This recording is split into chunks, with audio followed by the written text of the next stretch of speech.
Big up tout le monde, j'espère que vous allez bien. Bienvenue dans cette nouvelle vidéo. Je vais prendre quelques secondes déjà pour remercier toutes les personnes qui se sont abonnées récemment à la chaîne. J'ai bien apprécié les retours par rapport à ma dernière vidéo et également les commentaires liés au fait que c'est intéressant d'avoir de l'interaction dans mes vidéos avec d'autres personnes. Alors je vais essayer du mieux que je peux pour l'inclure dans mes prochaines vidéos, mais il faut savoir que c'est pas forcément évident. Des fois vous rencontrez des gens avec qui vous discutez, vous échangez. Et d'ailleurs la vidéo que j'ai tournée sur Strasbourg, j'avais réalisé une séquence pareille, sauf que pas de bol pour moi, j'ai mal branché au fait le micro de mon appareil photo et le son je l'avais pas. J'essaierai du mieux que je peux pour l'inclure dans mes prochaines vidéos. Il y a peu j'ai fait un sondage auquel vous étiez beaucoup, non je rigole, quelques personnes qui ont répondu en me demandant de leur partager la mésaventure qui s'est déroulée du côté de Lille. L'histoire c'est plus ou moins bien terminée parce que ça aurait pu être totalement pire. Lors de ma visite sur la ville de Lille l'année dernière, au mois de février ou mars de l'année dernière, et en pont j'ai posé mon vendredi, donc j'ai fait vendredi, samedi, dimanche. Les 2 premiers jours se sont très bien passés. J'ai d'ailleurs visité la cathédrale Notre-Dame de la Trêve. J'ai été flâner un peu dans le vieux Lille. J'ai rencontré d'ailleurs dans un restaurant où j'étais parti manger le Welsh. Je sais pas si je le prononce très bien, un plat typique de la région. J'ai bien apprécié ma visite de la ville. Le dimanche, je devais libérer mon Airbnb sur le coup de 11h. J'ai rangé tous mes effets dans 2 sacs. J'avais un sac à dos dans lequel j'ai mis tout ce qui était matériel informatique, donc ordinateur, stabilisateur, les chargeurs, les connectiques. J'ai tout mis dedans. Et le deuxième sac, j'ai mis que le trépied de mon appareil photo ainsi que des habits. Je sais pas si c'est ça qui a causé le problème, mais bon. Je sors, je continue un peu à marcher parce que j'étais à une bonne quinzaine de minutes de la gare et il me restait 2 dernières séquences. La première, c'était un time-lapse au niveau de la gare de l'île Europe. Donc, c'était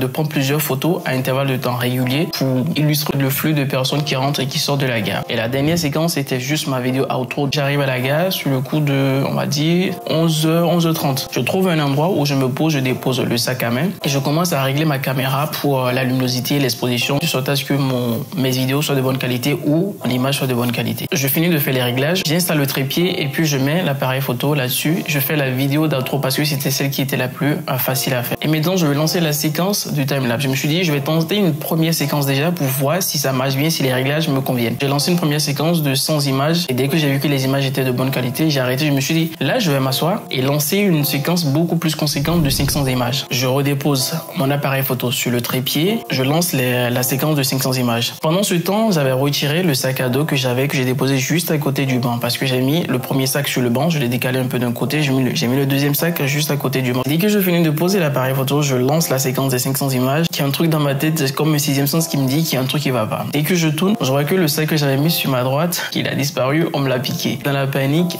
je range l'appareil photo dans le deuxième sac qui lui était là et je cours tout droit pour aller voir les agents de la garde. J'ai essayé de les mettre un peu dans le contexte, j'ai dit, on m'a volé mon deuxième sac. Il m'amène vers un de ses collègues, il regarde sur les caméras et il s'aperçoit qu'il n'a rien. On est désolé monsieur, mais on trouve rien du tout. En fait, là où je me suis mis, c'est un angle mort pour la plupart des caméras. Je me dis, pas de bol, qu'est-ce que je vais faire? Il y a un poste de police qui est juste en bas. Je descends, il y a un numéro qui est là, j'appelle, le numéro, il sonne, personne ne décroche. Le poste de police, il est fermé. C'était un dimanche, je vous rappelle. Dans la foulée, je me suis trouvé une raison, je sais pas comment je me suis rendu, je me suis trouvé une raison pour commencer par courir dans tous les sens. Je suis même allé au niveau de la porte de Roubaix, juste à côté de la gare. Donc je sors, je me suis dit, la personne qui a volé le sac, il est pas loin. Il doit soit avoir un comportement suspect ou il doit être en train de courir. Je sais pas pourquoi je me suis fait ce raisonnement. Et je sors de la gare, je vais courir, je fais le tour, je vois personne, je me dis voilà, pas de bol, je l'ai perdu. Et c'est là que les rencontres que je fais, elles ont leur importance. Le premier jour, j'avais rencontré un jeune homme, on a beaucoup échangé, on s'est partagé nos LinkedIn. Dans la foulée, vu que je ne connaissais personne dans la ville, je prends mon téléphone et j'envoie un message, je dis écoute Mehdi, il y a un truc qui m'est arrivé, j'étais à la gare, j'attendais mon bus et je me suis fait voler mon sac. Il me dit ce que je peux te conseiller, c'est d'aller à l'hôtel de police. Je m'y rends, l'agent de police me demande de raconter un peu ce qui s'est passé, donc je lui ai donné rapidement le contexte, qui me dit il y a pas de souci, je vous donne ce numéro, vous patientez là. Le temps que l'un de mes collègues vienne vous chercher. Jusqu'à ce moment-là, dans ma tête, c'est que je l'ai perdu, c'est bon. Je vais juste faire la déclaration que je dois utiliser parce que dans le sac, il y a l'ordinateur professionnel. Donc si je dis qu'on me l'a volé, il faut que je prouve vraiment qu'on me l'a volé. Le temps où le vol s'est produit à la gare, jusqu'à ce que je ne vienne au poste de police, il s'est écoulé une bonne quarantaine de minutes. J'attends une vingtaine de minutes, il y a personne qui vient me chercher. Et quand l'agent à l'accueil me rappelle, il me dit monsieur Avosset, il y a un de mes collègues qui a bien envie de vous parler au téléphone. Donc ça m'a un peu paru bizarre. Je prends le téléphone, je décroche, il me dit vous avez perdu un sac. Est-ce que vous pouvez juste nous redécrire un peu le sac, là où vous l'avez perdu et ce qu'il y aurait à l'intérieur? Donc j'ai dit c'est un sac de type, la couleur c'est marron, gris. À l'intérieur, il y a essentiellement des appareils électroniques. Ils me disent ok, on a appréhendé un jeune homme avec le sac, il se peut que ça soit votre sac. J'étais vraiment un peu bouleversé, je pensais pas vraiment que ça puisse m'arriver en plus. C'était le dernier jour, enfin, ça aurait été le premier jour, je me serais dit pas de bol, l'accueil est très violent, mais c'était le dernier jour, j'avais tout fait, j'ai tout rangé dans mon sac et il me restait plus qu'à prendre le bus et rentrer. Je rentre dans une autre salle où il y a 2 ou 3 autres agents et voilà le sac. Donc vous nous aviez dit qu'il y avait un ordinateur dedans de mémoire. J'ai dit oui. Il m'a dit écoutez, nous, on n'a pas trouvé l'ordinateur. Et là, j'ai mon cœur qui fait papa.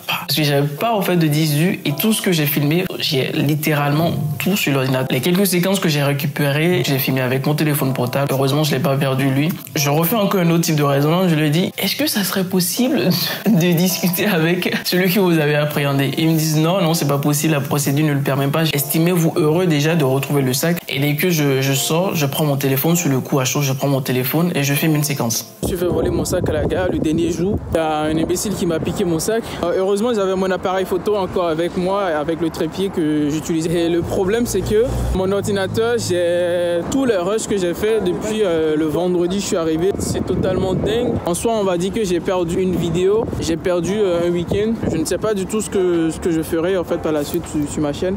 Ça fait à peine deux mois que j'ai commencé. J'étais vraiment hyper motivé. Je donnais le maximum de moi-même pour produire des contenus de qualité. Comme vous le remarquez, j'ai pas pris la décision ultime d'arrêter de plus faire les vidéos. Et la raison principale, c'est parce que mon appareil photo n'a pas été volé. Si c'était le cas, je vous avoue que réinvestir à plus de 1000 balles dans un appareil photo, je l'aurais pas fait. Depuis ce temps, je peux vous dire, à chaque fois quand je me balade, j'ai tout dans mon sac. C'est pour ça que j'ai toujours un gros sac qui est tout le temps derrière moi. J'ai un sac dans lequel j'ai littéralement tout. Soit on me vole avec le sac. Voilà l'expérience du côté de Lille. Je sais pas si je vais y rebâtir parce que je suis plus ou moins traumatisé par ce qui s'est passé. J'espère que vous avez vraiment apprécié le contenu. Sachez que des vidéos de ce genre ou encore les vidéos de voyage que je produis, je les fais vraiment avec beaucoup de sérieux, mais aussi beaucoup de cœur. J'apprécie vraiment les commentaires. Et d'ailleurs, à ce propos, je pense que j'ai reçu mon tout premier commentaire haineux. Ça fait du bien, ça me fait dire que voilà, il y a des gens qui regardent mes contenus et qui peuvent aimer comme détester. C'est totalement le choix, je peux pas du tout juger. On va se retrouver dans une prochaine aventure d'ici là. C'était Williams.